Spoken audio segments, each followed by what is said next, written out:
tudo bem? Professor Rafael de Sociologia mais uma vez aqui com vocês e dessa vez para a gente tratar de um assunto muito importante, que é a continuação da aula sobre os pensadores da sociologia contemporânea. A parte 1 já foi veiculada e essa é a parte 2. Então se liga aí, fica atento, pega o seu caderno, a sua caneta, se liga nas dicas e faça as anotações que você acha que são pertinentes, ok? Para a gente começar, a gente vai primeiro listar os tópicos, as teorias, os autores que trabalharemos nessa aula de hoje. Primeiramente, falaremos de Michel Foucault, um dos autores mais importantes do século XX, tanto da filosofia, quanto da psicologia, quanto da sociologia também. Depois, o Erving Goffman e a sua teoria do estigma. Terceiro, Michel Maffezoli e as tribos urbanas. Depois, o Manuel Castells, um dos mais importantes teóricos também da nossa época, e a sociedade informacional, que é o nosso modelo de sociedade que a gente vive hoje em dia, e o Zygmunt Bauman também, um dos grandes expoentes do pensamento contemporâneo e a chamada modernidade líquida.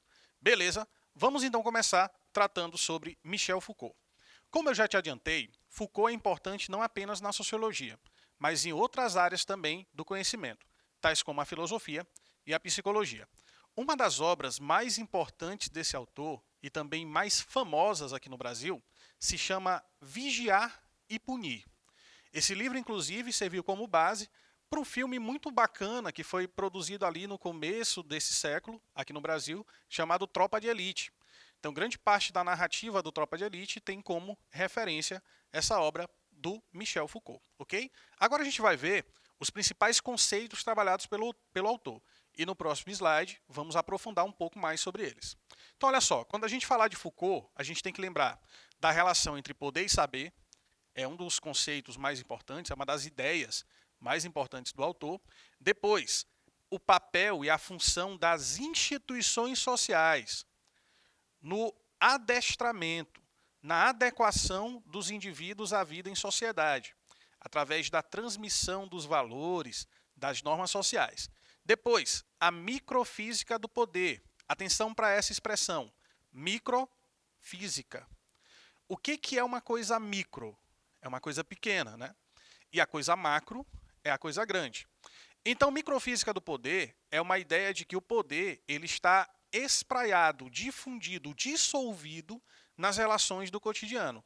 Não apenas nos campos, nas instituições, tais como a política, por exemplo, ok? E aí depois, sociedade disciplinar, que é como Foucault caracteriza a sociedade ali, sobretudo da década de 70, da década de 80, lá do século passado. E também o conceito de biopolítica. Então, toda vez que a gente lembrar desse autor, a gente vai lembrar dessas ideias, desses conceitos. Vamos revisar?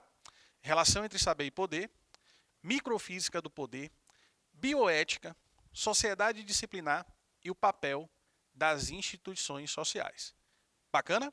No próximo slide, a gente vai ter um aprofundamento um pouco maior sobre esses temas. Olha só, acompanha aqui comigo. Foucault diz que o poder não emana de um centro, certo? Não existe um centro de poder na sociedade. Pelo contrário, as relações de poder elas são difundidas, elas são dissolvidas nas relações cotidianas, porque existem vários mecanismos de poder que são diluídos nas relações, nas práticas sociais e também institucionais. Existe relação de poder, por exemplo, na sua casa, na relação entre pais e filhos. Existe relação de poder nas empresas, na relação entre patrão e empregado. Então, em vários momentos, em vários contextos sociais, em várias instituições, a gente percebe essas relações de hierarquia, essas relações de poder. Por isso que elas estão difundidas, elas estão dissolvidas no cotidiano, nas relações sociais do dia a dia. Os mecanismos de poder, segundo Foucault, exercem controles que são muito sutis, eles não são explícitos, eles não são tão evidentes. Mas a sutileza seria uma característica desses mecanismos de controle, de hierarquia, de coerção, produzindo formas de saber, enquanto que o saber também cria formas de poder. Por isso que a gente falou ainda há pouco da relação entre saber e poder na sociologia de Foucault.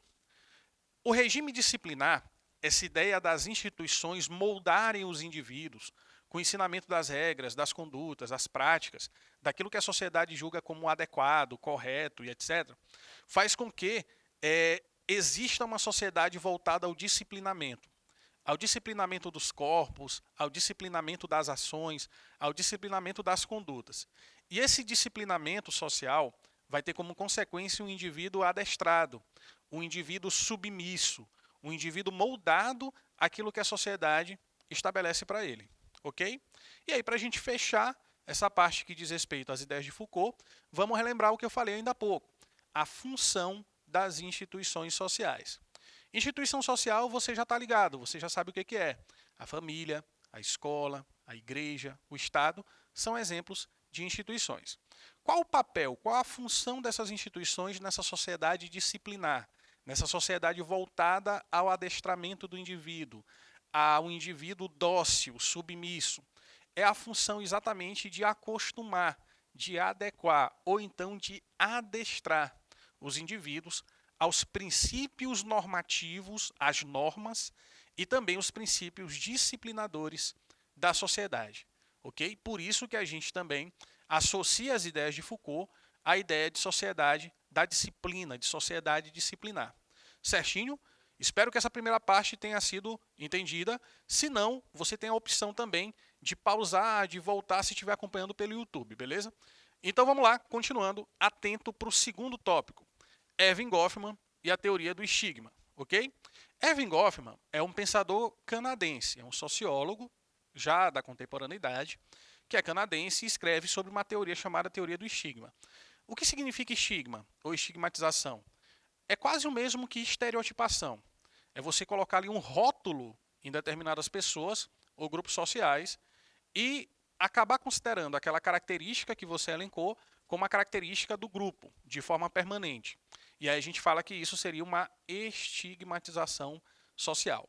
É o que acontece, por exemplo, com um morador de comunidade, com o morador da favela, que muitas vezes ele é estigmatizado como bandido, como criminoso, sendo que quase sempre não é assim. A maioria das pessoas que moram em comunidades ou em favelas não necessariamente são dedicadas ao mundo do crime e do tráfico, mas são pessoas trabalhadoras, honestas, que estão ali por uma condição de desigualdade social e de falta também de condições de viver em outro lugar.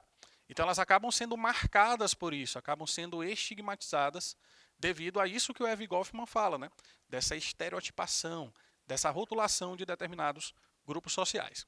Estigma social, segundo Goffman, é definido enquanto marca ou sinal que designa, que caracteriza o seu portador como desqualificado ou menos valorizado.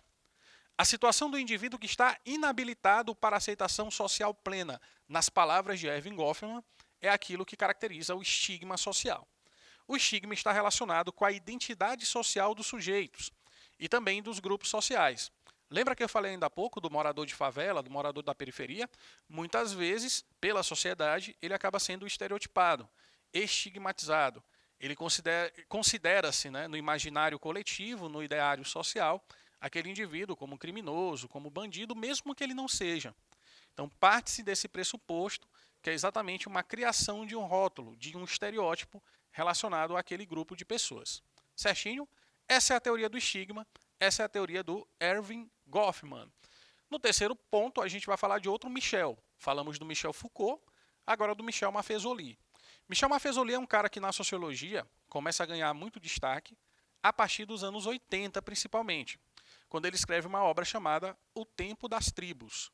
Só que tribo, no caso da obra do Maffezoli, não é necessariamente a tribo no sentido antropológico, no sentido indígena, por exemplo, o aborígene, mas ele fala de tribos no sentido contemporâneo, no sentido das tribos urbanas, que é um conceito, uma expressão cunhada pelo Michel Maffezoli e que acabou ganhando muito destaque na sociologia do final do século XX e também na contemporaneidade já no século XXI. Ok? Então, Maffezoli ele vai dizer que as tribos urbanas são formadas pelos laços de identificação ou características que os indivíduos que compõem esses grupos compartilham, têm em comum. Quando a gente fala de tribos urbanas, a gente não está falando dos Guajajara, dos Cricati, nada disso. A gente está falando sobre quem? Está falando sobre os punks, as patricinhas, os funkeiros, né, os emos, os góticos, as tribos que fazem parte ali da vida urbana, do cotidiano das cidades principalmente, e que tem como grande público a juventude. A maior parte das pessoas que compõem esses grupos sociais são pessoas jovens, adolescentes que estão ali em busca da criação de uma identidade ou da vinculação da sua pessoa com uma identidade coletiva, com um sentimento de pertencimento. Certinho? As tribos urbanas podem ser classificadas como grupos de pessoas que se unem com base em interesses comuns, hábitos, ideias, maneiras de se vestir, gosto musical também semelhante. Então, tudo isso faz com que as pessoas criem entre elas um laço de afinidade e passem a se identificar com os valores, as práticas, com a estética também daquele grupo social. Exemplos: góticos, hippies, patricinhas, funkeiros, skatistas e vários outros exemplos, como você pode citar aqui no slide, como você pode observar, melhor dizendo, aqui no slide que a gente citou, ok? Então, os punks, motoqueiros, roqueiros também são exemplos de grupos sociais chamados por Michel Maffezoli de tribos urbanas. Para a gente poder fechar esse assunto, essa parte bem bacana, para que não tenha nada que ficou sem entender, sem compreender legal, eu separei aqui para ti as características, aquilo que o Maffezoli considera como marcas, características importantes das tribos urbanas. Olha só. Primeiro, sensação de pertencimento. Quando o jovem ou adolescente ele integra um grupo desse, como a gente citou, motoqueiros, roqueiros, funkeiros, etc., ele passa a sentir-se parte daquela estrutura coletiva, daquelas relações que aquelas pessoas desempenham no seu cotidiano. Por isso, cria-se naquele sujeito uma sensação prazerosa, que é uma sensação de pertencer àquilo ali, de se identificar com aquelas pessoas, de se identificar com aquele grupo social, com aquela tribo urbana. A maioria das tribos urbanas são formadas, como eu falei, por pessoas jovens. Então, a juventude quase sempre ali é a composição desses grupos sociais contemporâneos, que a todo momento estão buscando fazer parte de algo, estão tentando construir para si também uma identidade, né, uma personalidade, digamos assim. E por isso elas se identificam com aqueles valores, com aqueles hábitos, com aquelas práticas da tribo urbana a que elas pertencem. A coletividade. Obviamente, se a gente está falando de uma tribo urbana, a gente está falando de um grupo social. E o grupo social ele sempre vai ter a coletividade, a pluralidade como sua característica. Né? O senso de coletividade, vinculado à própria ideia também de pertencimento, de identidade coletiva, é o fato do indivíduo estar ali naquele grupo e pensar no grupo como um todo. Sentir-se parte daquele grupo, um membro daquele grupo, mas também ter um pensamento voltado à estrutura coletiva, né, daquela tribo urbana, daquele grupo social. Existe uma estética própria. Estética, nesse caso, é aquilo que a pessoa que pertence à tribo aparenta, né? Então tem a ver com a maquiagem, com as roupas, com o cabelo. Tudo isso faz parte dessa estética característica própria também das tribos urbanas. Então, lembra, por exemplo, dos punks. Alguns têm aquele cabelo, né, moicano, que é geralmente colorido, então chama bastante atenção, certo? Então existe também essa questão da estética, é parte importante dessa identificação coletiva. E a diversidade. Mesmo em um grupo com muitas características em comuns, as pessoas, né, as tribos também respeitam o direito à liberdade de expressão. Quase sempre, na maioria das vezes, tem essa ideia de que se a pessoa ela pertence a um grupo desse, ela preza pela liberdade de se expressar, ainda mais na juventude, né, que é um momento importante para a construção desses valores de expressão, de pertencimento, de liberdade. Mas também ocorre, por vezes, ali uma disputa, um conflito entre esses diferentes grupos sociais, certo? Mas só que isso aí é uma exceção, digamos assim. A regra é que quando a pessoa pertence a um grupo, ela está nutrida desse sentimento de liberdade de expressão, ok? E aí a gente vai então para o próximo autor, o Manuel Castells. Manuel Castells é um pensador espanhol e é o cara que trata sobre alguns conceitos, tais como sociedade em rede, sociedade informacional, capitalismo informacional também é um conceito trabalhado pelo Castells. Olha só, presta atenção aqui nesse esquema.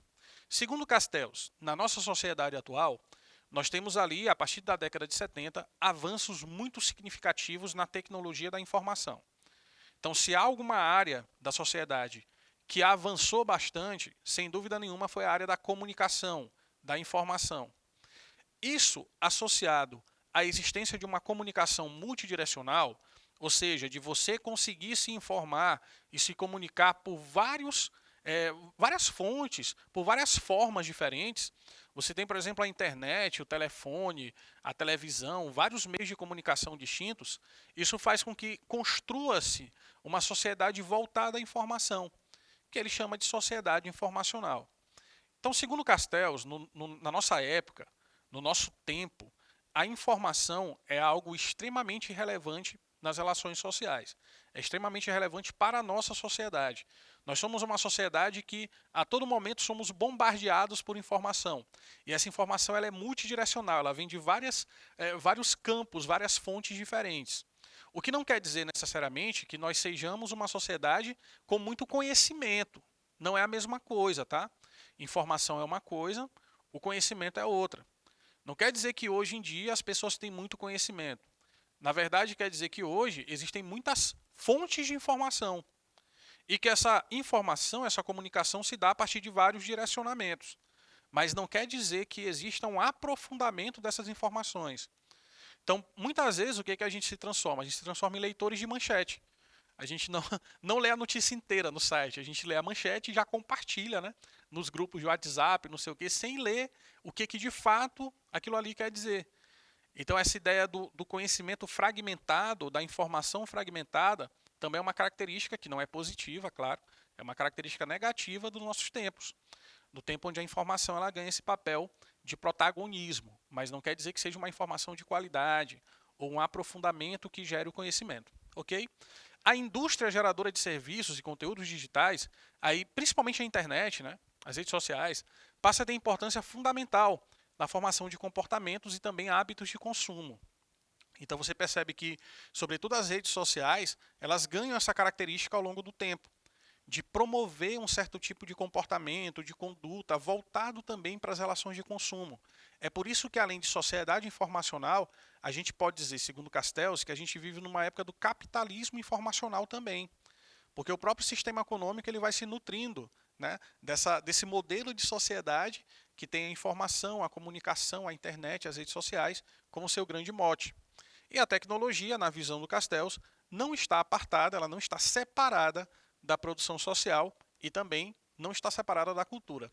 Existem até outros autores também que trabalham esse assunto de maneira correlacionada. Eu vou citar um aqui, não está no slide, mas eu vou te deixar essa dica. Pierre Lévy, que é um pensador francês, ele trabalha muito com a ideia de cybercultura e cyberespaço. Então é um tipo de análise muito parecida com essa que o Castells está fazendo aqui na sociedade informacional. Beleza?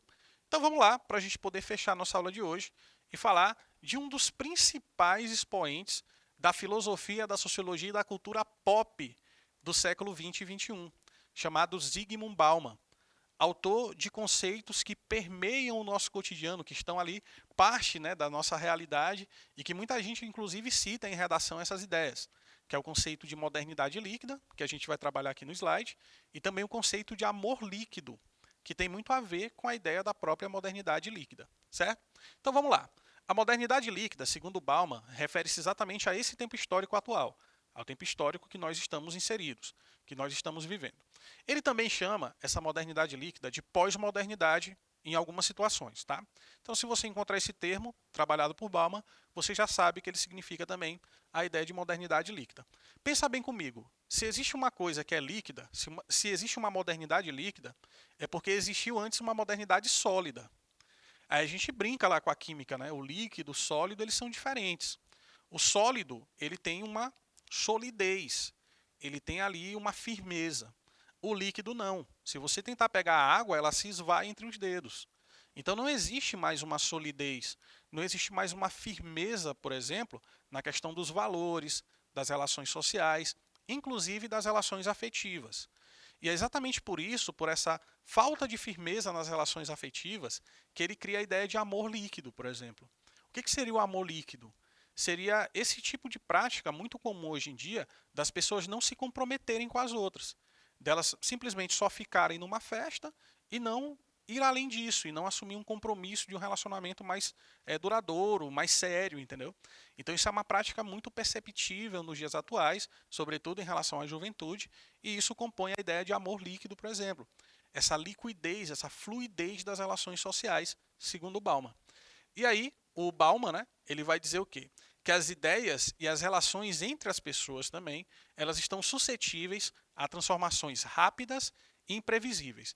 Então é como se nada durasse muito tempo mais. É como se as coisas sempre fossem temporárias e não duradouras. As relações humanas agora se restringem a conexões superficiais que podem rapidamente ser desfeitas, como um deixar de seguir ou bloquear nas redes sociais. Uma prática certamente que ou você já fez ou já vivenciou aí, né? Tenho quase certeza. Bom, então a gente fica por aqui, encerramos mais uma aula de Sociologia. Obrigado pela atenção e até a próxima.